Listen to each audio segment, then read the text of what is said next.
Assalamualaikum warahmatullahi wabarakatuh. Innal hamdalillah hamdan katsiran thayyiban mubarakan fi kama yuhibbu rabbuna wa yarda. Wassalatu wassalamu ala Rasulillah nabiyina Muhammadin ibni Abdullah wa ala alihi wa ashabihi wa man tabi'ahum bi ihsanin ila yaumiddin. Qala Allahu azza wa jalla ya ayyuhalladzina amanu taqullaha haqqa tuqatih wa la tamutunna illa wa antum muslimun. وقال تبارك وتعالى يا أيها الذين آمنوا اتقوا الله وقولوا قولا سديدا يصلح لكم أعمالكم ويغفر لكم ذنوبكم ومن يطع الله ورسوله فقد فاز فوزا عظيما أما بعد فإن خير الحديث كتاب الله وخير الهدي هدي محمد صلى الله عليه وسلم وشر الأمور محدثاتها فإن كل محدثة بدعة وكل بدعة ضلالة وكل ضلالة في النار. Kaum muslimin, para pemirsa Ahsan TV dan ANB Channel yang kami cintaikan Allah Subhanahu wa taala. Alhamdulillah senang sekali di hari ini Selasa bertepatan dengan tanggal 21 Rajab 1443 Hijriah atau bertepatan dengan tanggal 22 Februari tahun 2022. Kita kembali dipertemukan dalam majelis ilmu bersama guru kita Ustadz Ami Nur Ba'ith hafizahullah ta'ala.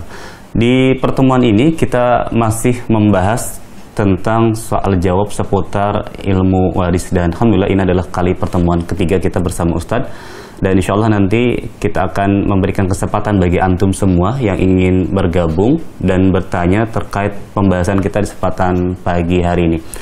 Di hari ini kita akan menemani antum selama lebih kurang 90 menit ke depan sampai dengan pukul 10:30 waktu Indonesia Barat. Oleh karena itu kami persilakan antum untuk memanfaatkan waktu sebaik-baiknya. Bagi yang ingin bertanya dan berinteraktif di kesempatan pagi menjelang siang hari ini, kami telah menyediakan layanan telepon bagi antum yang ingin bertanya secara langsung. Begitu juga bagi pemirsa yang ingin bertanya melalui layanan pesan singkat, kami juga telah menampilkan di layar televisi Anda nomor-nomor tersebut. Jadi silakan dicatat dengan baik dan disimak apa-apa yang nanti disampaikan oleh Ustadz dan dirasa penting, silakan dicatat, dan nanti kami akan berikan kesempatan Anda untuk bisa bergabung dan bersoal jawab dengan Ustadz. Dan alhamdulillah Ustadz telah terhubung dari kediaman beliau di Jogja. Kita sapa terlebih dahulu. Assalamualaikum warahmatullahi wabarakatuh Ustadz. Waalaikumsalam warahmatullahi wabarakatuh. Barakallahu fiikum. Allah yuhayyikum. Amin insyaallah. Barakallahu jazakallahu khairan Ustaz. Bagaimana kabar antum dan tim di Jogja Ustaz? Alhamdulillah, nahnu bi khair. Masyaallah. Barakallahu fiik. Masyaallah. Baik, di kesempatan siang hari ini lebih spesifiknya apa yang akan jadi pengantar yang disampaikan oleh Ustaz? Baik.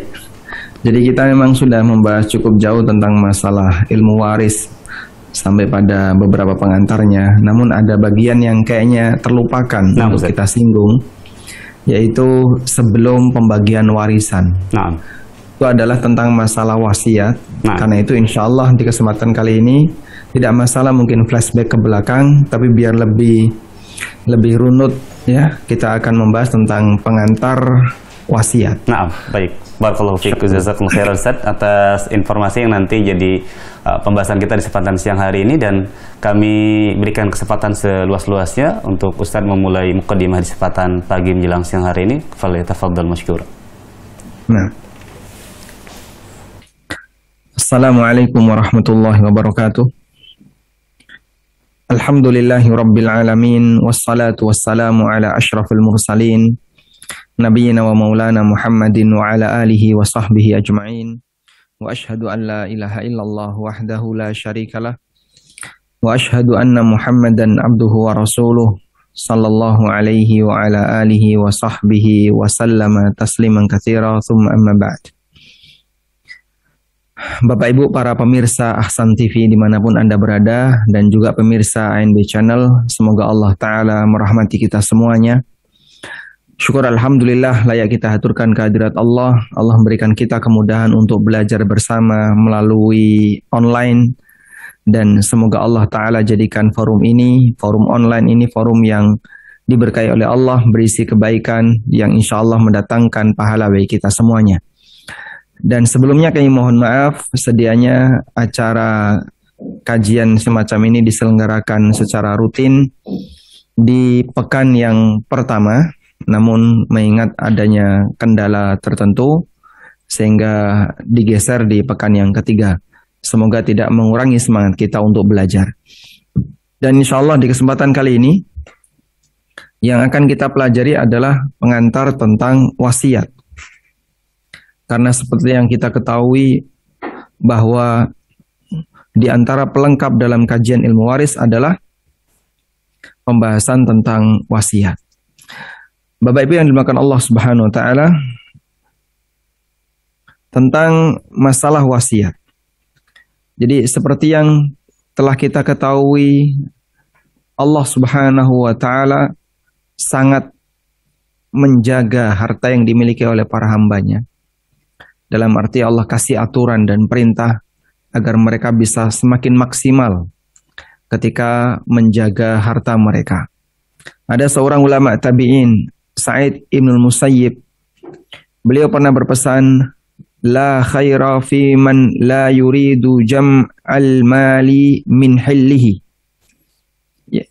yakuffu bihi wajhahu 'anil nas wa yasilu bihi rahimah wa yu'ti haqqah. Tidak ada nilai lebih bagi orang yang mengumpulkan harta halal namun tidak memiliki keinginan yang maksimal untuk menjaga hartanya selain pada 3 posisi, dalam rangka menjaga dirinya agar tidak meminta-minta orang lain, atau untuk menyambung silaturahmi, dan yang ketiga adalah dalam rangka untuk menunaikan kewajibannya. Baik, dan kita bisa perhatikan bahwa salah satu di antara manfaat besar harta adalah orang bisa silaturahmi lebih maksimal. Nah, insya Allah di pembahasan kali ini kita akan melihat salah satu di antara fungsi itu ternyata ada pada wasiat. Dan sebelumnya kita akan melihat pengertian wasiat. Jadi pembahasan tentang wasiat ini kami tulis di buku Pengantar Ilmu Waris. Sebagai pelengkap untuk buku Pengantar Ilmu Waris, karena ketika kita membahas masalah warisan, seringkali kita menyinggung masalah wasiat. Untuk itu bagi Anda yang hendak belajar ilmu waris, maka jangan lupa meluangkan waktu membaca fikih wasiat. Dan ini saya taruh di bagian awal dari buku saya Pengantar Ilmu Waris. Pengertian wasiat. Wasiat secara bahasa berasal dari kata waslu syai'in bi syai'in. Menyambung sesuatu dengan sesuatu yang lain. Sehingga ketika Anda menyambungkan satu benda dengan benda yang lain secara fisik, maka ini disebut awsas syai'a bi syai'. Menyambungkan sesuatu dengan sesuatu yang lain. Secara makna istilah, wasiat didefinisikan dengan tamlikun mudhafun ila ma ba'dal maut. Tamlikun mudhafun ila ma ba'da al maut. Memindahkan kepemilikan yang disandarkan dengan kematian. Antari kita tabarru' dalam maksud untuk amal sosial, artinya tidak untuk dibayar, tidak untuk digantikan. Sawaun fil a'yan awil manafi, baik bentuknya barang maupun hak yang bukan barang. Al manafi contohnya adalah hak cipta atau orang memiliki hak-hak yang sifatnya bernilai tapi dia wujudnya bukan barang, seperti royalti dan seterusnya. Al-manafi. Baik. Dan ini merupakan definisi yang disebutkan oleh Asy-Syarbini dalam Mughnil Muhtaj dan dinukir dari Nubdatun Nazar, Nubdatun anil wasitiyah. Nubdatun anil wasiyah. Sebuah buku yang cukup tipis ya terkait pembahasan masalah wasiat yang kami jadikan sebagai rujukan dalam pembahasan fikih wasiat. Baik, kita lanjutkan. Dengan ungkapan yang lebih ringkas, wasiat adalah pemberian harta yang digantung dengan kematian pemiliknya. Sehingga terjadi perpindahan hak milik untuk wasiat setelah kematian pemiliknya. Terjadi perpindahan hak milik untuk wasiat setelah kematian pemiliknya. Dari sini kita bisa membedakan antara wasiat dengan hibah. Kita bisa membedakan antara wasiat dengan hibah.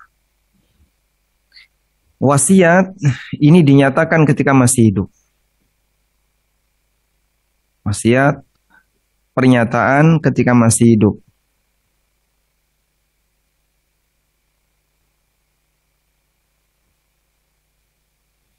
Sementara pindah hak milik ini setelah meninggal.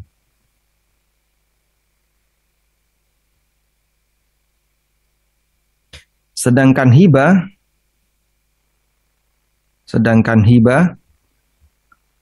maka pernyataan ketika masih hidup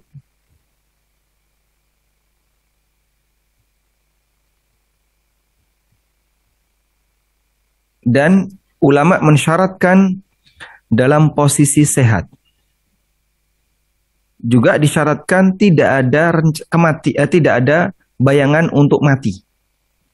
Dalam arti tidak ada suasana apapun yang menunjukkan kedekatan dia dengan kematian. Tapi kalau dia menyatakan hibah, namun sudah dekat dengan kematian, itu dipahami sebagai wasiat. Pernyataan ketika hidup dalam kondisi masih sehat, sementara pindah hak miliknya dan pindah hak milik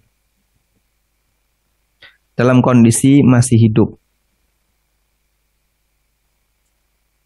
Ini perbedaan yang paling mendasar antara wasiat dengan hibah. Sehingga kalau ada orang yang mengatakan, saya berwasiat akan memberikan rumah ini kepada pondok pesantren A, kemudian itu disaksikan oleh orang lain, maka di posisi ini jadilah sebuah wasiat, dan ini berarti rumah ini nanti akan pindah hak milik kepada A setelah orang ini meninggal dunia. Baik. Misalnya di sini ketika si A masih hidup, dia mengatakan, nanti jika saya mati, tolong serahkan uang 10 juta ke pesantren Al-Furqon Gresik misalnya. Maka dari contoh di atas, ketika A masih hidup, sifatnya adalah baru pernyataan. Dan nanti ketika si A meninggal dunia, hartanya sudah bukan lagi miliknya, namun pindah menjadi milik ahli waris. Akan tetapi ahli waris harus menyerahkan uang wakaf senilai 10 juta ke pesantren yang dituju atas nama si A. Sehingga sedekah uang itu sebagai amalan si A yang disambung oleh keluarganya setelah kematiannya. Makanya kenapa disebut sebagai menyambung, kenapa disebut sebagai wasiat, yang arti secara bahasa adalah menyambung. Tadi kita sudah menyampaikan wasiat secara makna bahasa artinya adalah menyambung. Karena orang yang berwasiat hakikatnya dia menyambung amal. Orang yang berwasiat hakikatnya dia menyambung amal.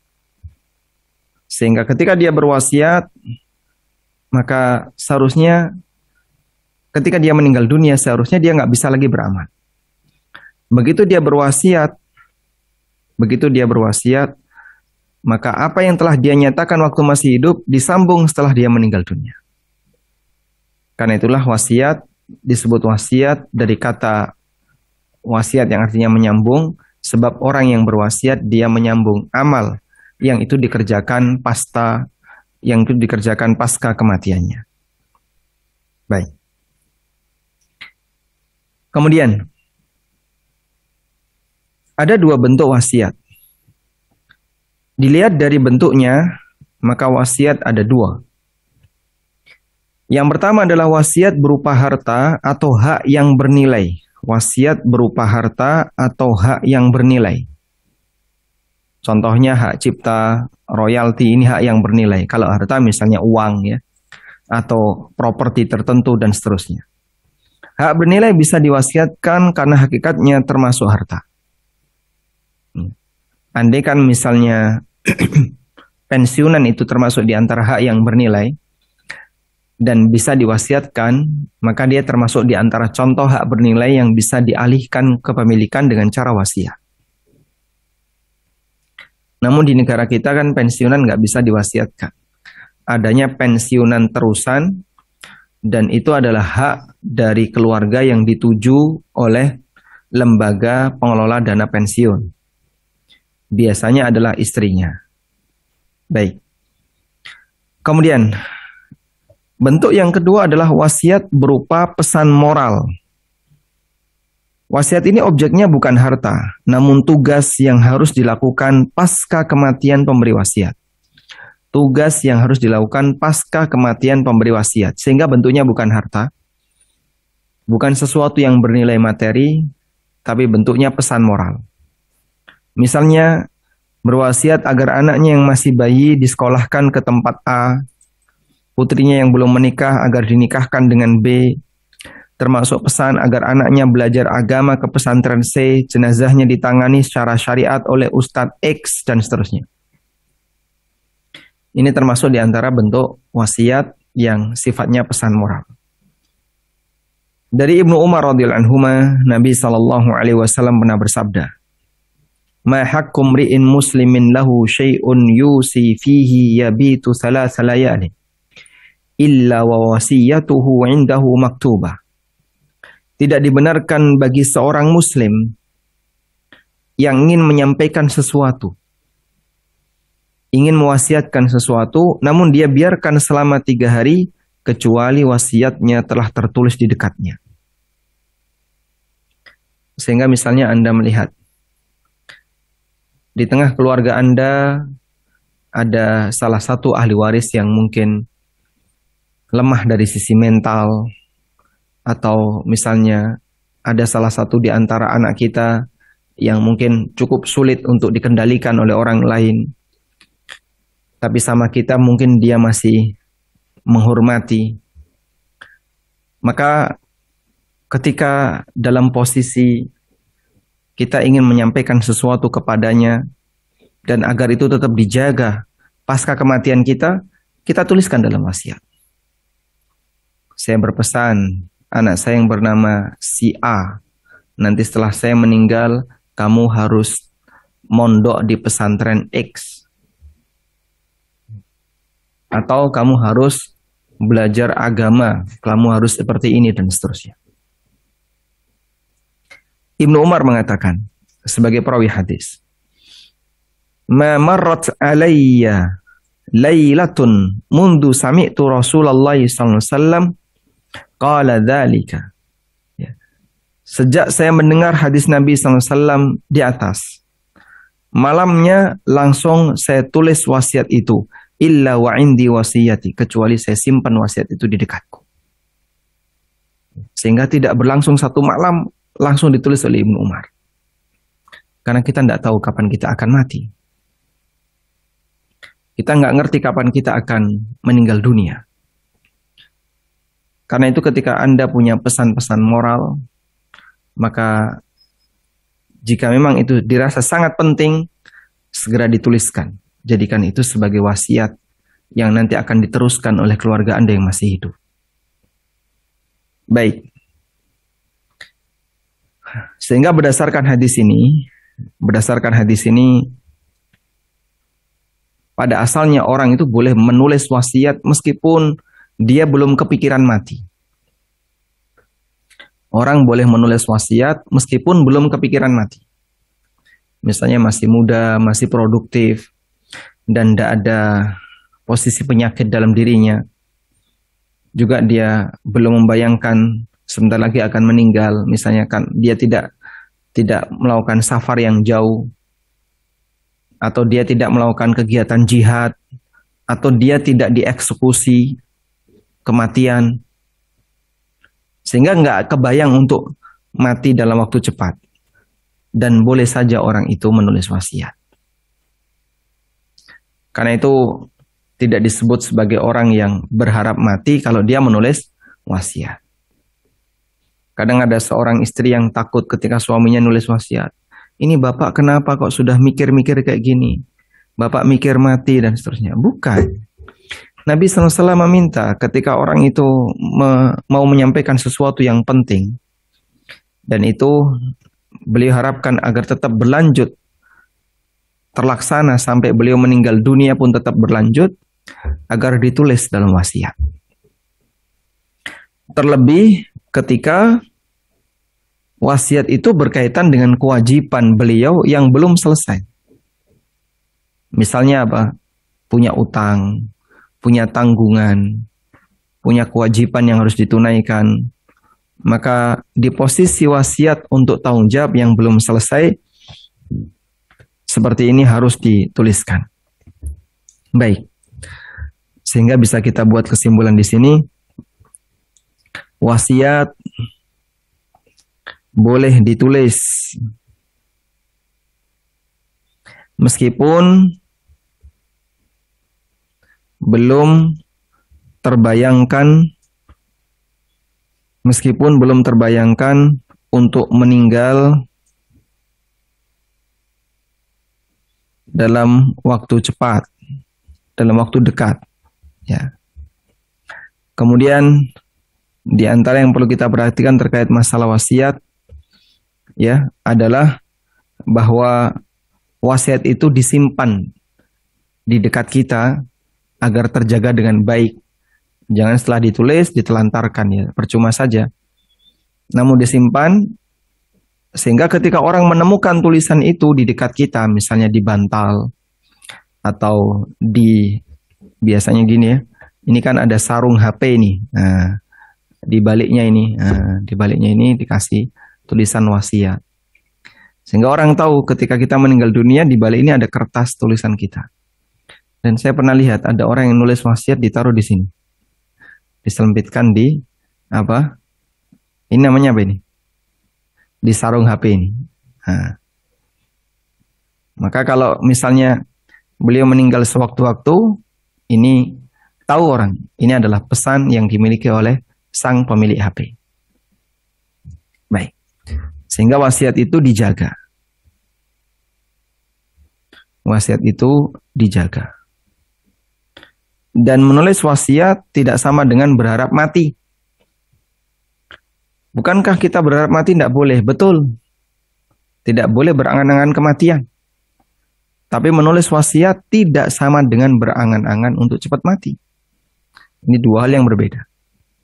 Menulis wasiat adalah menyampaikan sebuah pesan yang kita inginkan agar dilaksanakan setelah kita meninggal, dan itu bukan termasuk di antara bentuk berangan-angan mati, karena kita tulis demikian sebab kita tidak tahu kapan kita akan meninggal. Selanjutnya ada wasiat yang wajib ditulis.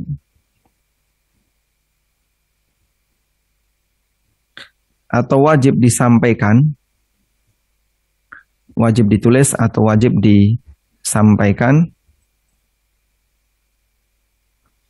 apabila wasiat ini berkaitan dengan kewajiban. Berkaitan dengan kewajiban kita yang belum selesai, yang belum bisa ditunaikan. Wallahu a'lam. Baik, kita lanjutkan. Wasiat yang dimaksud dalam hadis di atas bisa bentuknya wasiat harta maupun wasiat pesan moral. Sehingga Nabi SAW berpesan, mahakum ri'in muslimin lahu syai'un yusi.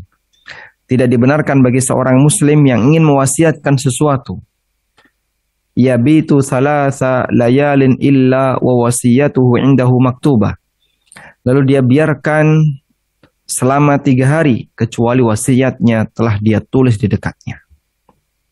Baik, dan ini bisa berlaku pesan wasiat harta maupun wasiat pesan moral. Nah, sekarang saya sebutkan beberapa contoh wasiat pesan moral. Ada beberapa pesan para nabi yang Allah ceritakan dalam Al-Quran yang itu menjadi wasiat mereka berupa pesan moral bagi keturunan dan umatnya. Di antaranya adalah wasiat Nabi Ibrahim alaihissalam. Beliau bercerita tentang wasiatnya Ibrahim dan Yakub. Wa wassa biha Ibrahimu banihi wa Yaqubu. Ibrahim mewasiatkan tentang hal itu, yaitu apa? Menjaga istiqomah di atas iman. Demikian pula Yakub. Ya baniyah, isi wasiatnya, wahai putra-putraku, innallaha astafa lakumuddin. Sesungguhnya Allah telah memilihkan agama untuk kalian. Fala tamutunna illa wa antum muslimun. Maka jangan sampai kalian mati kecuali dalam kondisi muslim. Masya Allah ya. Jangan sampai kalian mati kecuali dalam kondisi muslim. Ini pesan wasiatnya. Pokoknya mati urip muslim. Ini jangan sampai lepas dari diri kamu. Kalaupun orang melakukan perbuatan maksiat, orang melakukan pelanggaran berupa tindakan dosa, yang itu tidak mungkin bisa dihindari dari diri manusia, maka pasti akan terjadi pada siapapun. Tapi untuk yang satu ini, jangan sampai lepas dari diri kamu, yaitu mati dalam kondisi muslim. Ya, kita bisa lihat ya, penjagaan tauhid yang diajarkan oleh Nabi Yakub dan Nabi Ibrahim alaihissalatu wassalam, sampai beliau minta kepada anaknya, jaga baik-baik Islam ini sampai mati. Nah artinya, kalau kita paham ini, jangan sampai mati kecuali dalam kondisi muslim. Berarti jaga diri kalian jangan sampai melakukan perbuatan yang menyebabkan Islam kita hilang. Artinya jangan melakukan perbuatan pembatal Islam.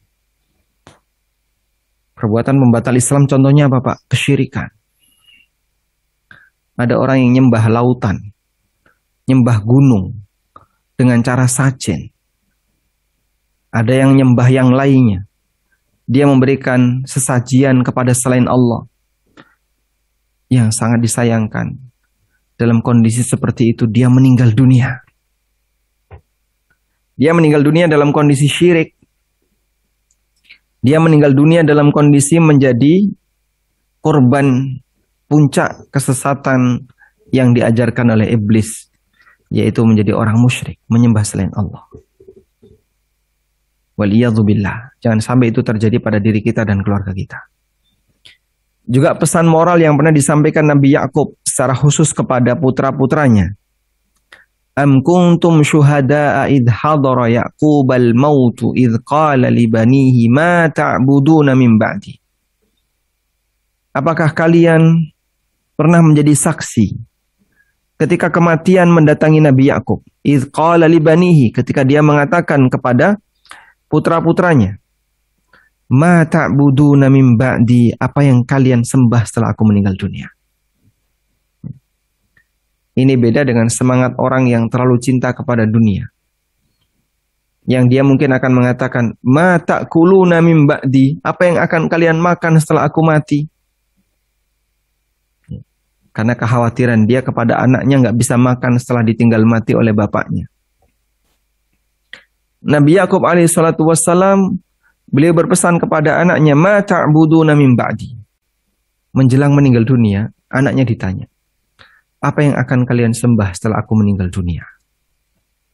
Qalu, maka mereka menjawab, na'budu ilahaka wa ilaha abaika Ibrahim wa Ismail wa Ishaq. Kami hanya akan menyembah Rabbmu, Tuhanmu. Kami hanya akan beribadah kepada Tuhanmu, yaitu Allah. Dan Tuhan bapak-bapakmu, yaitu Ibrahim, Ismail, dan Ishak. Karena Nabi Yakub alaihissalatu wassalam adalah keturunan Nabi Ibrahim alaihissalatu wassalam dari jalur Ishak. Karena itu Rasulullah SAW pernah ditanya oleh seorang sahabat, ya Rasulullah, ayyun nasi afdal? Ya Rasulullah, manusia siapa yang mulia itu? Lalu Nabi SAW menjawab, Karim, Ibnu Karim, Ibnu Karim, Ibn Karim. Karim, manusia mulia, putra dari manusia mulia, putra dari manusia mulia, putra dari manusia mulia. Jadi ada 4 Al-Karim. Siapa itu? Yusuf bin Yakub, Yusuf bin Yakub bin Ishak bin Ibrahim. Karim, Ibnul Karim, Ibnul Karim, Ibnul Karim. ilaha wahida, Tuhan yang hanya satu, wa nahnu lahu muslimun, dan kami tunduk hanya kepadanya. Baik. Demikian pula wasiat yang diberikan oleh Nabi Muhammad sallallahu alaihi wasallam. Jabir bin Abdullah radhiyallahu anhu pernah menceritakan, aku mendengar Nabi sallallahu alaihi wasallam berwasiat 3 hari sebelum beliau wafat. La yamutanna ahadukum illa wa huwa yuhsinu billahi dhanna. Jangan sampai kalian mati kecuali dalam kondisi husnudzon kepada Allah. 3 hari sebelum beliau wafat. Beliau sampaikan ini karena ada sebagian orang yang kadang dia suudzon kepada Allah sebelum meninggal dunia. Dan salah satu di antara penyebabnya adalah karena dia mengalami sakit yang lama. Biasanya kan orang itu sebelum mati sakit dulu. Sakit. Ada yang sakitnya cepat, ada yang sakitnya lama. Dia sakit. Makin parah. Kemudian bertahan lama. Stroke bertahun-tahun. Tidak bisa ngapa-ngapain. Dan ketika kita menjumpai orang seperti itu, Masya Allah. Orang ini hidup tapi nggak bisa menikmati semua kenikmatan dunia. Padahal dia masih hidup. Dia mengalami stroke. Dalam waktu yang lama dia bertahan stroke. Tidak bisa menikmati kenikmatan dunia. Dan kadang dalam situasi seperti ini kemudian dia suudzon kepada Allah. Akhirnya muncul dugaan-dugaan yang nggak baik kepada Allah. Maka Nabi SAW ngasih peringatan. La yamutanna ahadukum illa wa huwa yuhsinu billahi dhanna. Jangan sampai kalian mati kecuali dalam kondisi husnudzon kepada Allah. Sehingga kalaupun dia pernah mengalami muqaddimah sakit, dia pernah mengalami muqaddimah sakit sebelum dia meninggal dunia. Bagaimana caranya untuk menghadirkan husnudzon kepada Allah? Caranya adalah dia berusaha untuk meyakini sakit yang dia alami, menggugurkan dosa-dosa, menggugurkan perbuatan maksiat yang pernah dia kerjakan yang jumlahnya wallahu a'lam. Kita tidak tahu dan kita tidak pernah bisa menghitungnya.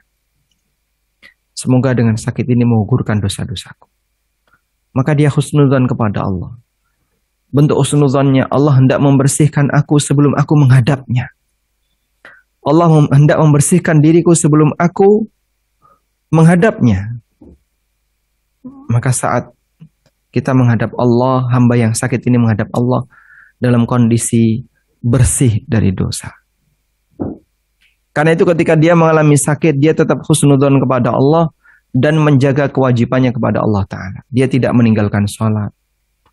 Dia tetap sholat 5 waktu. Meskipun barangkali dengan susah payah. Tapi selalu dia jaga sebisa yang dia lakukan. Ya, sesuai dengan yang bisa dia lakukan. Nah. Kemudian wasiat Abu Musa radhiyallahu anhu kepada keluarganya. Menjelang wafatnya Abu Musa berpesan di depan keluarganya. Ana bari'um mimman bari'a minhu Rasulullah sallallahu alaihi wasallam. Inna Rasulullah sallallahu alaihi wasallam bari'a minas saliqah wal haliqah wasyaqah. Aku berlepas diri dari orang yang dimana Nabi sallallahu alaihi wasallam berlepas diri darinya. Nabi sallallahu alaihi wasallam berlepas diri dari teriak meraung-raung, minal as-salikah, minal halikah, minasyaqah. Apa itu salikah? Yang dia teriak meraung-raung saat ditinggal mati oleh suaminya, saat ditinggal mati oleh bapaknya, saat ditinggal mati oleh keluarga yang dia cintai. Dia nangis berontak-berontak. Wal halikah, dan orang yang menggundul rambut. Dulu ada sebagian wanita ketika ditinggal mati oleh suaminya, dia langsung cukur rambutnya sampai gundul. Wasyaqah, dan orang yang merobek-robek baju karena ditinggal mati oleh keluarganya. Ditarik-tarik ini. Kerah baju ini tarik-tarik sampai kanjengnya lepas. Kemudian dia gigit bajunya, kemudian dia sobek-sobek. Dia nggak terima dengan wafatnya suaminya. Kenapa Rasulullah SAW berlepas diri dari orang semacam ini? Karena orang ini secara tindakan yang dia lakukan menunjukkan kalau dia tidak ridho terhadap apa? Menunjukkan kalau dia tidak ridho terhadap takdir Allah Subhanahu wa taala. Suaminya meninggal dunia, dia merasa nggak ridho, terus dia berontak dengan cara seperti ini. Waliyadzubillah. Nah, jangan sampai yang seperti ini terjadi pada diri kita, pada keluarga kita. Jaga baik-baik lingkungan kita, sehingga ajarkan kepada keturunan kita. Kalaupun kamu diuji oleh Allah dengan penyakit, kalaupun kamu diuji oleh Allah Ta'ala dengan musibah, ya, kedepankan ridho kepada Allah Subhanahu Wa Ta'ala. Jangan lakukan perbuatan yang sampai Rasulullah SAW berlepas diri darinya, yaitu perbuatan yang menunjukkan kalau dia nggak terima dengan ujian Allah Subhanahu Wa Ta'ala. Wallahu alam. Baik. Kemudian di sini saya kasih sebuah contoh, jadikan ini sebagai wasiat. Sebelumnya mari kita pahami hadis berikut. Ada sebuah hadis yang menarik untuk kita lihat. Ibnu Umar radhiyallahu anhu meriwayatkan Nabi sallallahu alaihi wasallam bersabda, "Innal mayyita yu'adzabu bibukai ahlihi alaihi." Sesungguhnya mayit dia akan dihukum oleh Allah dengan tangisan keluarganya yang menangisinya. Sesungguhnya mayit akan disiksa dengan tangisan keluarganya yang menangisinya, yang menangisi mayit ini. Baik. Kemudian muncul pertanyaan. Hadisnya sahih, muttafaqun alaih, diriwayatkan oleh Bukhari Muslim. Mayat akan disiksa disebabkan ratapan keluarganya karena kematiannya. Yang mengganjal dari hadis ini adalah mengapa mayit yang disiksa sementara yang meratap adalah keluarganya. Artinya meratap itu kan dosa orang lain. Namun kenapa mayitnya yang disiksa? Si A berdosa, lalu saya dihukum. Yang melakukan padahal si A, bukan saya. Padahal dalam syariat kita diajarkan sebuah prinsip, siapapun tidak menanggung dosa orang lain. Sebagaimana yang Allah nyatakan dalam Al-Quran, وَلَا تَزِرُ وَازِرَةُ وِزْرَ أُخْرَى. Seseorang tidak menanggung dosa orang lain. وَلَا تَزِرُ وَازِرَةٌ وِزْرَ أُخْرَى. Dan itu bagian dari prinsip syariat. Wala taziru waziratu wizra ukhra. Baik.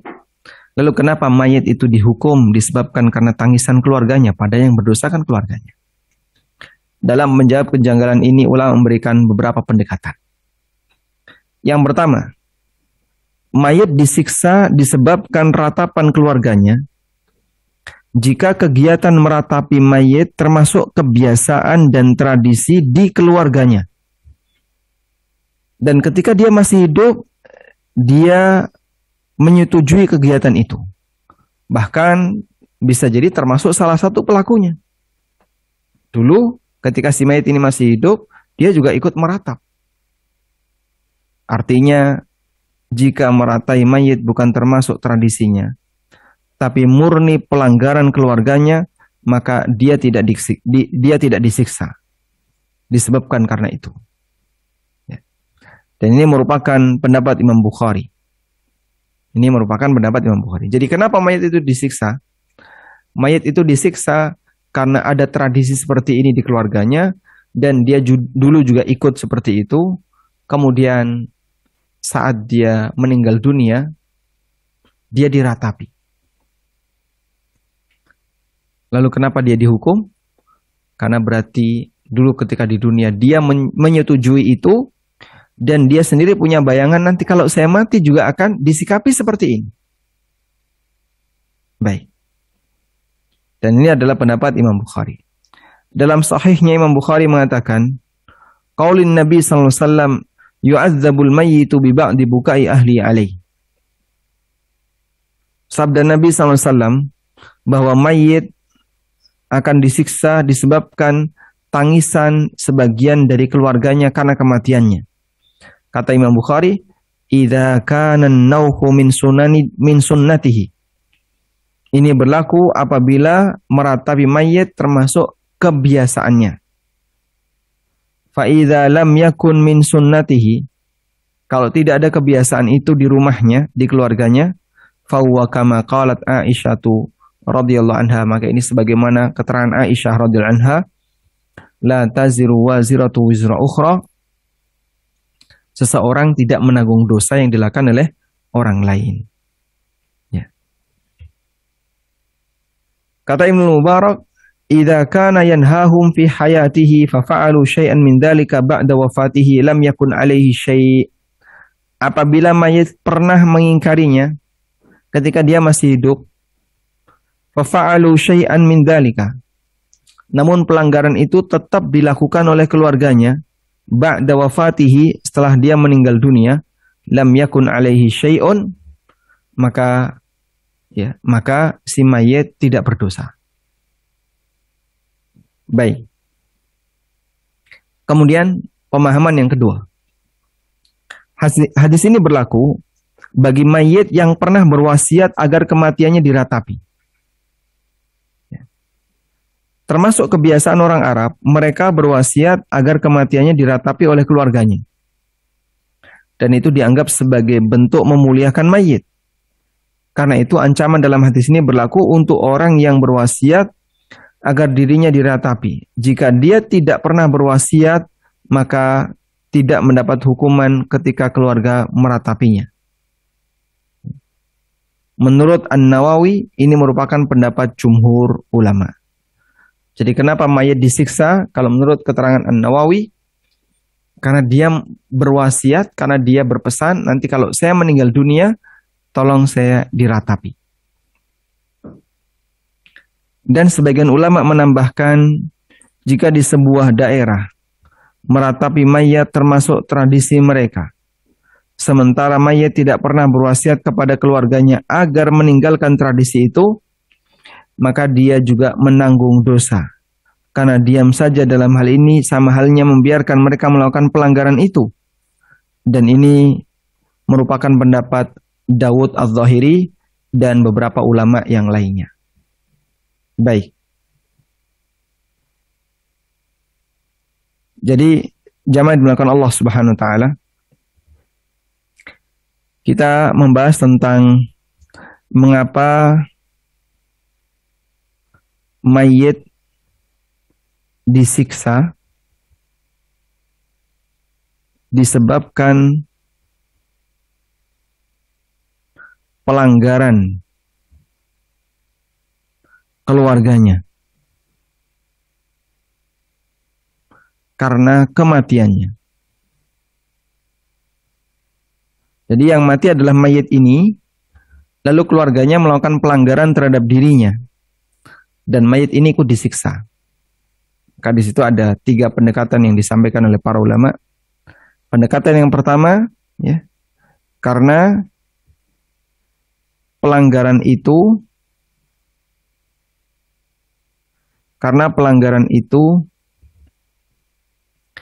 adalah tradisinya.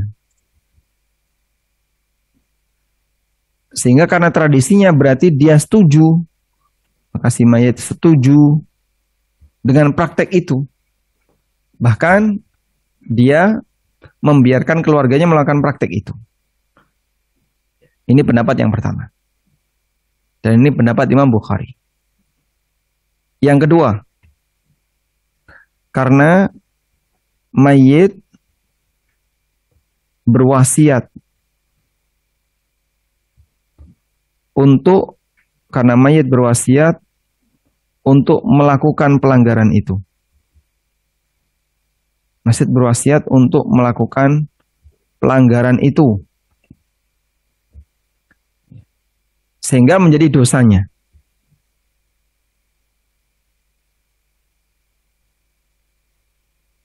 Karena itu adalah pelanggaran yang dilakukan oleh mayit.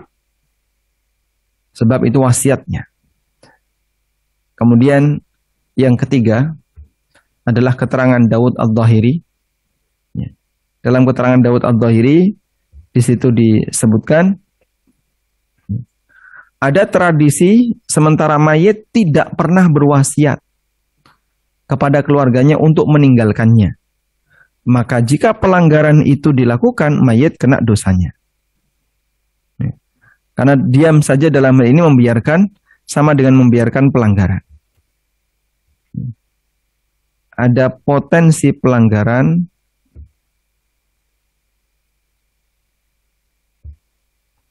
tapi mayit tidak berwasiat. Tapi mayit tidak berwasiat untuk ditinggalkan. Sehingga dia diam saja. Dan diam itu dalam hal ini dianggap setuju. Dan ini pendapat Daud Adh-Dhahiri. Baik. Sekarang kita akan lihat penerapan dari pendapat yang ketiga ini.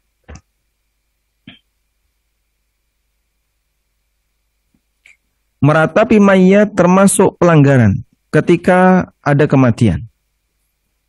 Dan masih banyak pelanggaran yang lain. Di Jawa banyak tradisi yang menyimpang ketika ada orang yang meninggal dunia. Seperti misalnya, sawuran menyebar beras kuning di sepanjang jalan menuju pemakaman. Beras kuning, di situ ada uang receh 500 atau 200 dan disawur-sawur. Jadi buang beras dia. Yang kedua, membawa obor dan bara api ketika mengiringi jenazah ke kuburan. Padahal ini dilarang. Dilarang dalam syariat kita. La yashabul mayyitu sautun wala narun. Tidak boleh mengiringi mayit suara bengak-bengok dan api. Makanya ketika mengiringi jenazah, jangan pakai corong, bengak-bengok, jangan. Kemudian berikutnya memberi kijing atau bangunan di atas kuburan. Di antaranya adalah pemakaman campur antara muslim dan kafir. Baik, semua ini adalah pelanggaran di sekitar kita.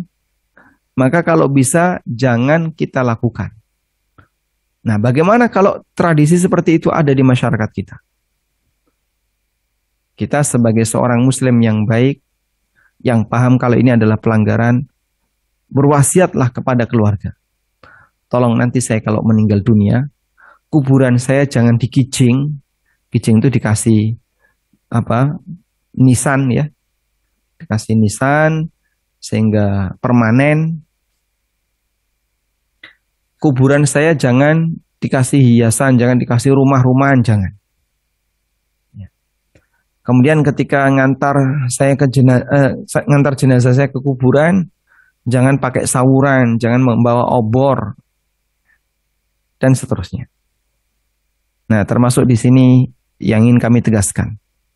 Peringatan kematian selama sekian hari dengan mengundang tetangga dan kerabat. Dari Jarir bin Abdullah radhiyallahu anhu, beliau mengatakan, "Kunna na'uddul ijtima' ila ahlil mayyit wa sani'atat ta'ami ba'da dafnihi minan niyaha." Kami menganggap kegiatan berkumpul di rumah duka dan menyediakan makanan yang itu dilakukan ba'da ad-dafni, setelah pemakaman, minan niyaha, termasuk bentuk meratapi mayit. Di praktek seperti ini masuk dalam kategori meratapi mayit. Kenapa Pak? Peringatan kematian kok termasuk meratapi mayit? Karena seolah-olah dia memperingati musibah. Dan musibah itu seharusnya dilupakan, jangan diperingati. Memperingati musibah akan mengulang kesedihan. Sehingga seolah-olah dia nggak terima dengan kesedihan itu, diulang lagi. Udahlah, kesedihan itu biarlah berlalu. Sehingga jangan untuk diperingati, biarkan kesedihan itu berlalu. Imam Asy-Syafi'i pernah mengatakan, wa akrahul ma'tam. Aku membenci al-ma'tam. Apa itu? Wahiyal jama'ah. Wa illam yakun lahum buka. Yang dimaksud ma'tam adalah berkumpul setelah kematian, meskipun tidak diiringi dengan tangisan. Fa inna dzalika yujaddidul huzna. Nah, di sini alasannya. Karena peringatan kematian itu ya, mengenang kesedihan. Sehingga seolah-olah lama sekali dia itu nggak merasa tenang dengan musibah itu. Nikmat Allah seharusnya itu yang diingat-ingat. Makanya orang ketika dapat nikmat lalu mengadakan hajatan, itu disyariatkan. Mengenang nikmat Allah, biar orang semakin banyak bersyukur. Jangan mengenang kesedihan. Sehingga dia lebih banyak gersuloh, lebih banyak mengeluh daripada bersyukur. Baik, Anda kalau misalnya punya beberapa anak, lalu di antara salah satu di antara anak Anda itu ada yang dia dikasih berapapun selalu berterima kasih, merasa senang dan seterusnya. Meskipun dia dikasih sedikit. Ketika dikasih banyak dia senang, dikasih sedikit dia juga senang. Sementara ada anak yang tiap hari cuma mengeluh saja. Kok masaknya kayak gini sih? Nasinya rasanya kayak gini, ini. Dia tiap hari hanya mengeluh, mengeluh dan mengeluh. Kira-kira sebagai orang tua Anda lebih senang yang mana? Kita akan lebih senang anak yang pandai berterima kasih, pintar berterima kasih, sehingga dia selalu menyebut kebaikan-kebaikan orang tuanya. Kemarin saya dikasih bapak sekian, kemarin saya ini, kemarin dikasih ini, kemarin dikasih ini. Itu orang tua merasa senang. Baik. Walillahil matsalul a'la. Dan Allah lebih sempurna. Dalam masalah ini Allah banyak kasih kita nikmat. Seharusnya kita lebih sering mengenang nikmat itu. Ya. Namun anehnya orang justru lebih sering untuk mengenang musibah. Sehingga seolah-olah musibah itu lebih dominan pada dirinya dibandingkan maksiat. Akhirnya ketika itu terjadi, seolah-olah dia melupakan kenikmatan yang telah Allah berikan kepadanya. Makanya kata Imam Syafi'i, fa inna dzalika yujaddidul husna. Ini mengenang kesedihan dan kesedihan itu seharusnya dilupakan. Wa yukalliful mu'nah ma'a ma madha fihi minal asar. Dan menambah beban keluarga di samping musibah yang telah dia alami. Maka jika pelanggaran semacam ini ada di sekitar lingkungan kita, dan dikhawatirkan keluarga kita akan melakukan yang sama, jika kita tidak mengingatkan, maka kita harus berwasiat agar keluarga kita bisa meninggalkannya. Semua pelanggaran itu ketika Anda meninggal dunia. Tujuan wasiat ini adalah untuk menjamin bahwa Anda telah berlepas diri dari semua tradisi yang menyimpang itu. Meskipun bisa jadi nanti keluarga akan melakukannya. Kalau keluarga melakukannya, maka yang nanggung dosa adalah keluarga yang dia melanggar isi wasiat. Wallahu ta'ala alam. Baik. Nah, di sini saya kasih contoh wasiat yang bentuknya pesan moral ya. Berikut ini saya wasiat berikut ini adalah wasiat saya. Pertama, agar semua keluarga saya berkomitmen dengan Al-Quran dan Sunnah dan seterusnya, agar warisan saya dibagi sesuai aturan Allah dan Rasulnya Sallallahu Alaihi Wasallam melalui bimbingan ustadz yang ahli di bidang ini. Dan saya tekankan agar tetap menjaga hubungan persaudaraan dan silaturahmi. Nanti bisa disebutkan nama ustadznya siapa misalnya. Agar jenazah saya ditangani secara sunnah, dipandu oleh tim perawatan jenazah yang sesuai sunnah. Agar jenazah saya dimakamkan di pemakaman khusus muslim. Poin-poin itu disebutkan dan dijadikan sebagai wasiat. Agar semua kegiatan berikut ditiadakan ketika saya meninggal. Misalnya sawuran, membawa obor, masang kicing, peringatan kematian, memberi payung, degan, tahu degan ya? Air kelapa, plus kelapanya ditaruh di kuburan. Kemudian tabur bunga di kuburan dan seterusnya. Keenam, jika ada sangkut paut masalah utang maupun hak yang belum ditunaikan, mohon segera diselesaikan dengan baik. Dan cara itu bisa kita lakukan agar kita terlepas diri dari semua kegiatan dosa yang bisa jadi itu menjadi tradisi di masyarakat. Wallahu a'lam. Walhamdulillahi rabbil alamin. Kita sudah menyelesaikan bagian muqaddimah tentang masalah wasiat, dan insya Allah di pertemuan berikutnya nanti kita akan membaca dalil disyariatkannya wasiat. Wassallallahu ala nabiyyina Muhammadin wa ala alihi wa sahbihi wasallam. Jazakumullah khairan atas muqaddimah yang tadi telah disampaikan oleh Ustadz. Di antara poin-poin yang terkait dengan warisan, mudah-mudahan kita bisa mengambil manfaat dari apa yang disampaikan oleh Ustadz. Barakallahu fiik. Baik para pemirsa dan kaum muslimin yang dirahmati Allah Subhanahu wa taala, tibalah saatnya kami berikan kesempatan bagi antum untuk bisa bergabung dalam segmen soal jawab. Kami telah menyediakan 2 layanan telepon bagi Anda yang ingin bertanya secara langsung. Kemudian ada 1 nomor yang Anda bisa kirimkan beberapa pertanyaan yang sudah masuk. Baik, kita sambil menunggu penelpon dari pemirsa, kita akan bacakan Ustaz beberapa pertanyaan yang sudah masuk di kesempatan siang hari ini. Yang pertama Ustaz dari hamba Allah. Beliau bertanya, Assalamualaikum warahmatullahi wabarakatuh. Ustaz, Waalaikumsalam warahmatullahi wabarakatuh. Bagaimana terkait dengan hak waris yang diberikan oleh orang tua? Wasiat maksudnya, maaf Ustaz. Orang tua pernah memberikan wasiat untuk mewakafkan sebidang tanah Ustaz untuk salah satu yayasan atau masjid. Tetapi ada 2 orang anak yang tidak setuju terhadap apa yang diberikan oleh orang tua. Apakah tetap sah Ustaz wasiat tersebut? Mohon nasihat dan jawaban dari Ustaz. Jazakumullahu khairan.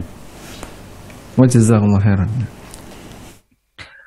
Apabila ada orang tua yang memberikan wasiat, maka wajib bagi seluruh keluarganya untuk menunaikannya selama harta yang diwasiatkan oleh orang tua tidak melebihi dari 1/3 harta peninggalan. Sehingga kalau orang tua berwasiat, nanti rumah ini saya wasiatkan untuk dipakai oleh musola sebelah rumah, agar musola itu semakin lebar dan semakin besar. Dia berwasiat seperti itu. Ketika dia berwasiat seperti itu, maka wajib bagi seluruh anaknya untuk menunaikannya. Selama nilai dari rumah itu tidak melebihi dari 1/3 hartanya. Sehingga misalnya sang bapak punya rumah di banyak tempat. Di sini ada, di sana ada, misalnya minimal berarti ada 3 ya. Minimal ada 3 rumah. Dan rumah beliau sekarang itu nilainya kurang lebih sama dengan rumah-rumah yang lain. Lalu sang bapak berwasiat, nanti ketika saya meninggal dunia, rumah ini saya wakafkan untuk masjid sebelah. Berarti kita bisa pastikan nilainya seperti 1/3. Nilainya kurang lebih 1/3. Kalaupun lebih ya bisa dikurangi dikit. Ya. Kalaupun kurang bisa langsung ditunaikan. Baik. Dan Allah perintahkan ini dalam Al-Quran, bahwa warisan itu baru boleh dibagi mimba diwasiyatin yusabiha audain. Setelah ditunaikan wasiat dan ditunaikan utang. Maka kalau ada anak yang dia tidak setuju, Allah kasih peringatan dalam Al-Quran, faman baddalahu min ba'di ma sami'ahu fa innama itsmuhu 'alal ladzina yubaddiluna. Barang siapa yang mengganti isi wasiat ba'da ma sami'ahu, setelah dia mendengar wasiat itu atau dia mengetahui wasiat itu, fa itsmuhu 'alal ladzina yubaddiluna, maka yang nanggung dosa adalah orang yang menggantinya. Nah, anak yang tidak setuju itu ketika dia ganti isi wasiat, maka dia berarti yang nanggung dosa. Karena anak tidak punya hak terhadap harta yang diwasiatkan oleh orang tua. Tapi itu kan warisan saya. Warisan kamu itu sisanya 2/3. Jika wasiat itu maksimal sampai 1/3. Warisan kamu adalah 2/3-nya. Dan ini kan harta nemu, murni pemberian dari Allah melalui orang tua kalian. Bukan hasil jerih payah kalian, bukan hasil dari kerja kalian. Kamu kerja apa? Apa andil kamu terhadap harta ini? Ini kan harta milik orang tua. Kamu tidak punya andil di sini. Nah, ketika beliau meninggal dunia, maka harta itu pindah hak milik jadi milik ahli warisnya atas ketetapan dari Allah Subhanahu wa taala. Dan di posisi ini jamaah, harta itu bukan lagi miliknya. Yang diwasiatkan bukan lagi milik ahli waris. Makanya Allah perintahkan, selesaikan dulu wasiat, utang sebelum pembagian warisan. Berarti menunjukkan bahwasanya harta yang diwasiatkan dan harta yang harus diselesaikan utangnya itu bukan masuk bagian dari milik ahli waris. Wallahu a'lam. Atas jawabannya, kesimpulannya berarti ketika ada dua anak yang tidak setuju dan ketika batasan wasiatnya masih mencukupi dari batas tertentu, tidak masalah Ustaz ya, tetap sah saja. Tidak masalah, jadi harus tetap ditunaikan apabila wasiatnya tidak melebihi dari sepertiga hartanya. Nah, Ustaz, jazakallahu khairan. Kita terima telepon pertama yang masuk, kami persilakan. Halo. Assalamualaikum warahmatullahi wabarakatuh. Waalaikumsalam warahmatullahi wabarakatuh. Dengan siapa Bapak, di mana? Dengan Satya di Jakarta, Ustaz. Pak Satya di Jakarta. Silakan, Silakan Bapak, pertanyaannya. Mau nanya Ustaz, nenek saya punya anak satu, perempuan, sudah meninggal. Punya adik perempuan satu, adik laki-laki satu. Adik laki-lakinya sudah meninggal, tapi adik perempuannya masih hidup. Nah, dia punya sebidang tanah. Itu warisannya jatuh ke siapa ya Ustaz? Coba Pak disebutkan urutan meninggalnya. Baik, Pak Satya, bisa diulangi lagi Pak? Bisa dijelaskan agar Ustaz bisa mencatat. Silakan. Nenek saya punya anak satu. Antara anak dengan nenek duluan mana yang meninggal Pak? Anaknya. Neneknya masih Anak hidup Ustaz. Nenek masih hidup.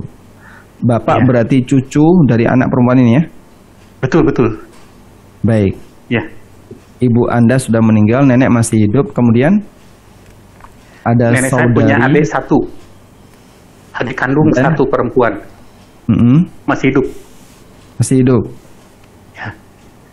Punya adik laki-laki tapi sudah meninggal. Baik. Cukup Bapak? Baik. Ya. Cukup Pak Satya? Iya, nah itu warisannya jatuh ke siapa itu? Baik.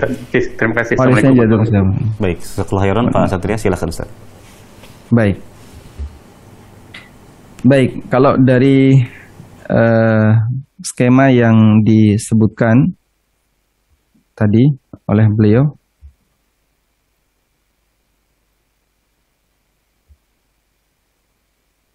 kurang lebih seperti ini ya. Lihat, nyambung nggak? Belum nyambung.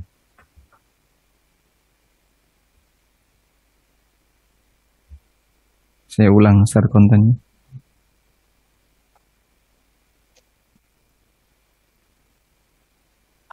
Belum kelihatan ya? Baik, sebentar. Nyambung? Alhamdulillah. Nah, kurang lebih seperti ini ya. Jadi nenek punya saudara laki-laki, punya saudari yang saya lingkari beliau sudah meninggal. Saya kasih coret ya, sudah meninggal. Nah, sekarang nenek baru saja meninggal. Posisi Anda si A. A sebagai apa di sini? Sebagai cucu nenek. Tapi cucu dari anak perempuan. Nah, cucu dari anak perempuan ini masuk kategori Dzawil Arham. Dan Dzawil Arham tidak berhak mendapatkan warisan jika tidak ada ahli waris. Dzawil Arham itu bukan termasuk ahli waris meskipun kerabat. Dan dalam urutan Dzawil Arham tidak mendapatkan warisan selama masih ada ahli waris. Sudah? Maka ahli waris dalam hal ini tinggal satu, yaitu saudari nenek. Ini adalah ahli waris. Ini ahli waris. Dan ahli waris di posisi ini, nenek kan tidak punya orang tua, sudah tidak ada ya. Anak juga nggak ada, tinggal dia sendirian. Tinggal saudari sendirian. Maka di posisi ini status nenek sebagai al-kalalah. nenek ini disebut dalam Al-Quran dengan al-kalalah. Apa itu kalalah? Orang yang meninggal dunia sementara dia tidak punya ahli waris baik ke atas maupun ke bawah. Nah, anak ini kenapa dia nggak dapat warisan? Karena status dia dawil arham. Dawil arham itu cucu dari anak perempuan. Kemudian keponakan dari saudara perempuan. Itu semuanya disebut dawil arham. Baik. Sehingga si A tidak mendapatkan warisan. Tidak dapat warisan.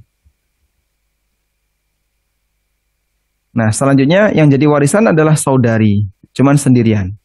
Nah, saudari sendirian, saudari satu orang, maka warisannya adalah setengah. Setengah sebagai jatah asal.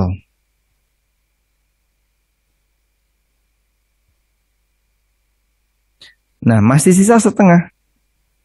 Sekarang sisa setengah.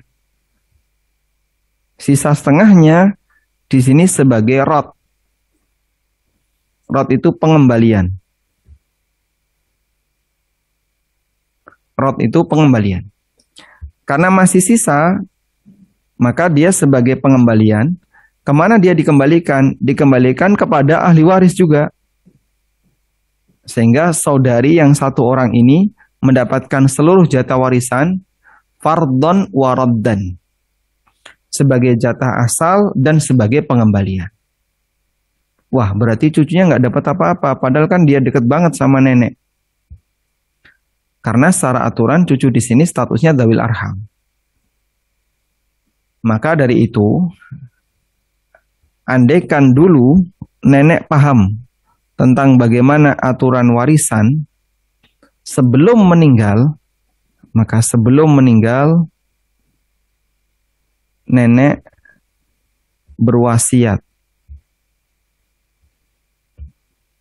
yang disebut dengan wasiat untuk keluarga yang bukan ahli waris. Nenek berwasiat kepada A, nanti kalau saya meninggal dunia, maka hartaku senilai 1/3 kasihkan A, dan wasiat maksimal 1/3. Sisanya 2/3 nanti dimiliki oleh saudari nenek. Karena dia satu-satunya ahli waris. Wallahu a'lam. Semoga bisa dipahami dengan baik ya.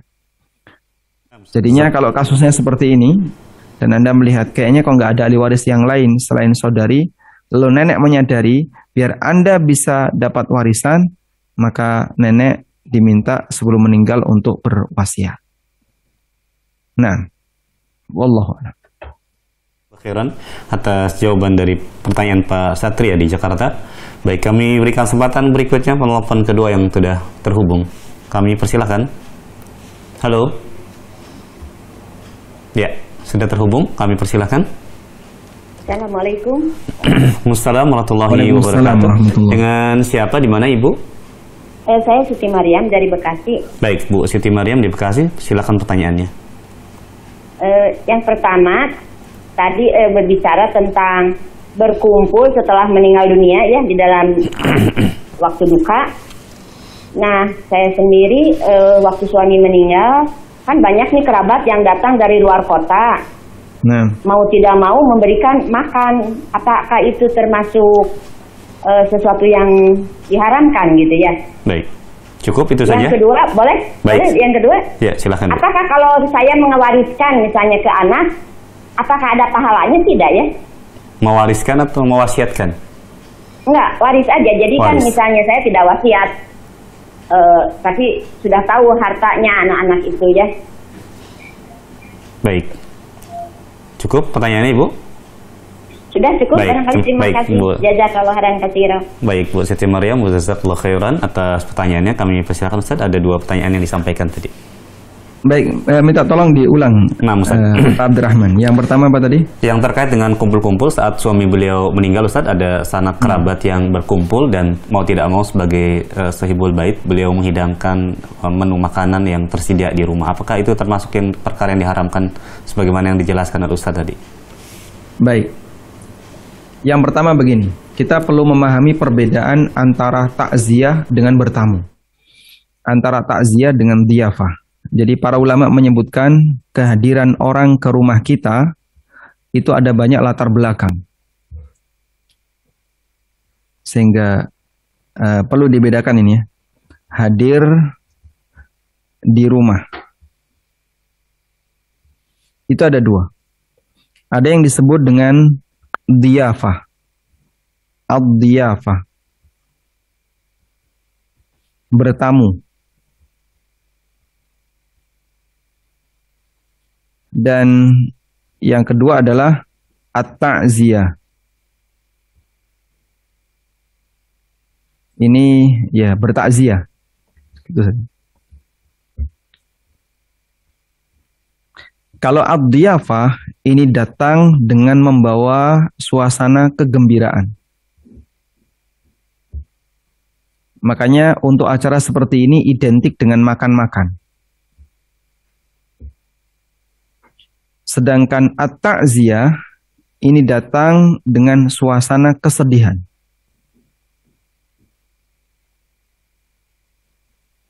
Dan seharusnya yang datang itu memberikan sumbangan. Jadi dibedakan dua hal ini. Kalau kita paham ini, insya Allah kita bisa menjawab ya aneka pertanyaan di masyarakat, beberapa kasus terkait ketika kita datang bertakziah kemudian dikasih kotak snack dan seterusnya. Itu boleh nggak di bawah, boleh nggak untuk dinikmati, boleh nggak dan seterusnya, boleh nggak untuk dimakan baik di tempat maupun dibawa pulang. Maka kami sampaikan bahwa orang yang hadir di rumah itu ada yang statusnya bertamu dan ada statusnya takziah. Nah, untuk bertamu, silahkan Anda kasih makan-makan. Untuk yang takziah, maka seharusnya mereka yang membawa makanan. Karena itulah pada waktu keluarga Ja'far, mereka mendapatkan berita tentang kematian Ja'far. Ja'far meninggal dunia pada peristiwa Perang Mu'tah. Maka Rasulullah SAW mengumumkan kepada para sahabat, Isna'u li ali Ja'far ta'aman. Ayo kita sumbang makanan untuk keluarganya Ja'far. Karena hari ini dia punya sesuatu yang menyibukkan dirinya. Ya, namanya orang baru saja mendapatkan kabar berita meninggal dunia ayahnya. Itu kan sedih banget. Kabar berita duka ya, kabar duka tentang kematian suaminya, dia sedih. Dan orang yang sedih, dia nggak bisa beraktivitas. Orang sedih sambil masak, itu nggak bisa. Orang sedih belanja, itu nggak maksimal. Makanya orang sedih, duduk ya di kamar atau di mana, kemudian dia mungkin menangis. Ya. Dia misalnya meluapkan kesedihannya dengan menangis. Bukan malah disuruh beraktivitas. Berbeda dengan dhiyafah, kegembiraan. Ini akan ada pernikahan misalnya, lalu dia sangat bahagia, akhirnya dia menjamu banyak orang. Nah, itu boleh seperti itu. Baik, ini terkait masalah semangat. Kita belum berbicara dari sisi hukum ya. Kita baru berbicara dari sisi semangat bertamu dengan semangat takziah, itu di dua arah yang berbeda. Baik. Lalu bagaimana kalau misalnya posisi Anda sebagai tuan rumah dan ada banyak keluarga suami yang hadir dari luar kota? Apakah kita juga harus menjamunya? Di posisi ini pernah terjadi di masa Aisyah radhiyallahu anha dan beliau membolehkan orang itu menjamu orang-orang yang datang dari luar sebagai bentuk jamuan untuk para tamu yang datang di rumah kita selama sekian hari, dan itu hak tamu. Sementara untuk warga sekitar yang mereka datang dengan maksud takziah, ya hukumnya tidak berlaku sama sebagaimana ini. Tidak berlaku hukum yang sama. Karena ini berasal dari luar kota, sehingga mereka butuh untuk dikasih layanan. Karena itu insya Allah di posisi ini ketika ada kegiatan makan bagi anggota keluarga dan kerabat yang datang dari luar kota, semoga ini tidak termasuk bagian yang dilarang. Karena yang disebutkan dalam keterangan Jarir bin Abdullah adalah mereka kumpul di rumah duka setelah pemakaman dalam rangka mengenang kematian. Kalau ini kan tidak. Mereka berada di rumah duka karena mereka berasal dari luar kota sehingga menetap selama beberapa hari di situ, baru kemudian mereka pulang. Wallahu a'lam. Kemudian yang kedua, bisa diulang, Mas Abdurrahman? Pertanyaan kedua, apakah ada keutamaan bagi orang tua, Ustaz, ketika mewariskan harta kepada anaknya? Apakah ada keutamaan, misalkan apakah dapat pahala dan sebagainya, Ustaz? Fadhol, Ustaz. Baik. Apakah ada keutamaan pahala ketika orang tua meninggalkan harta bagi anak-anaknya? Yang perlu kita pahami begini, bahwa warisan itu sifatnya ijbari. Ijbari itu artinya otomatis. Dalam arti, nggak ada akad sama sekali. Andaikan orang tua itu diam saja, nggak pernah ngomong apapun terkait masalah harta yang dia tinggalkan, kemudian dia meninggal dunia, maka otomatis harta yang dia tinggalkan itu akan menjadi warisan bagi ahli warisnya, baik anaknya maupun keluarganya yang lain. Itu otomatis. Meskipun dia nggak pernah ngomong, bahkan bisa jadi ada sebagian anak yang misalnya ya, diusir oleh orang tuanya. Kamu pergi dari rumah bapak. Saya sudah tidak menganggap kamu sebagai anak. Padahal itu anak keturunannya. Tapi bapak ini marah mungkin karena kenakalan sang anak sehingga dia emosi. Lalu anaknya diusir. Dan tidak diakui sebagai anak. Si bapak mengatakan, saya sudah tidak lagi mengakui kamu sebagai anak. Lalu sang bapak ini meninggal. Apakah anak tetap dapat warisan? Jawabannya dapat. Loh kok bisa Pak? Karena anak akan tetap jadi anak selamanya. Meskipun sang bapak menyatakan, kamu sudah tidak saya akui sebagai anak. Tetap dia akan jadi anaknya. Tidak ada istilah mantan anak. Sehingga tidak ada menceraikan anak, itu tidak ada. Baik, karena warisan itu sifatnya otomatis. Nah, para ulama mengatakan bahwa harta waris itu otomatis pindah hak milik. Harta waris itu otomatis pindah hak milik. Otomatis pindah hak milik sejak utang mayit lunas. Sejak utang mayit lunas. Sejak utangnya lunas, langsung otomatis pindah hak milik. Sudah? Sehingga di posisi ini kita bisa memahami bahwa warisan itu sebenarnya bukan amal mayit. Warisan itu sebenarnya bukan amalan yang dilakukan oleh mayit. Dia tidak pernah melakukan akad untuk anaknya, tidak pernah melakukan akad untuk ahli warisnya, tidak pernah. Dan itu pun tetap berjalan karena sifatnya otomatis. Baik. Karena itu pada asalnya, mengingat dia bukan amalan mayit, wallahu alam yang kami pahami, kalau dalam kondisi normal, orang tua yang meninggalkan warisan, dia tidak dianggap beramal bagi keluarganya.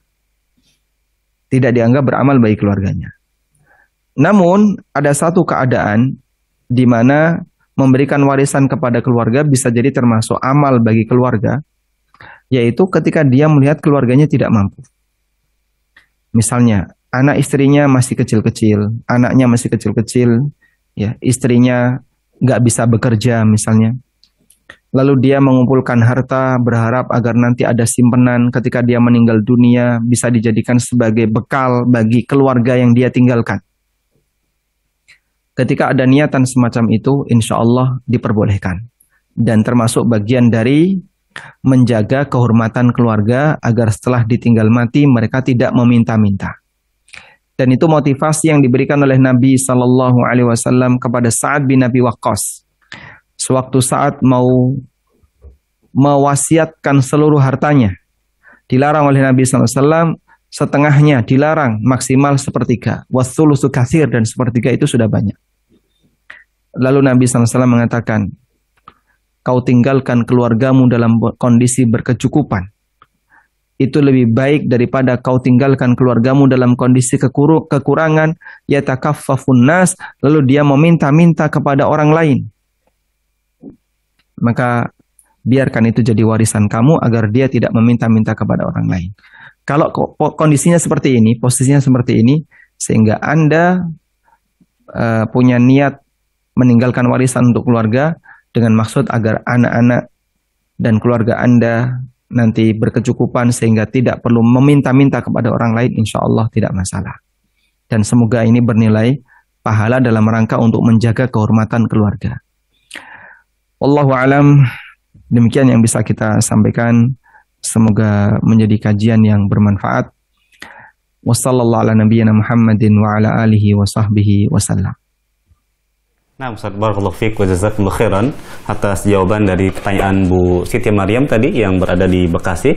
Mudah-mudahan bisa mendapatkan manfaat dari apa yang dijelaskan oleh Ustaz. Sekaligus pertanyaan tadi sebagai penutup di perjumpaan kita di kesempatan siang hari ini. Sekali lagi kami ucapkan jazakumullahu khairan kepada Ustaz dan tim ANB Channel yang telah meluangkan waktu menemani dan berbagi ilmu kepada kita semua. Semoga Allah Subhanahu wa taala senantiasa memberikan kesehatan kepada Ustaz dan tim untuk terus bisa memberikan manfaat bagi kaum muslimin.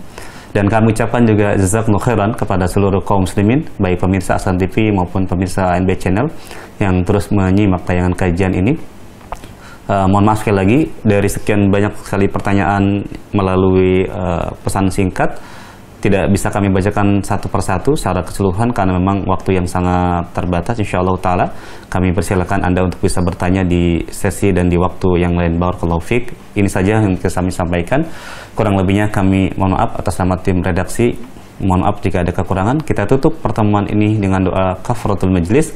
Subhanakallahumma wa bihamdika asyhadu an la ilaha illa anta astaghfiruka wa atubu ilaik. Assalamualaikum warahmatullahi wabarakatuh.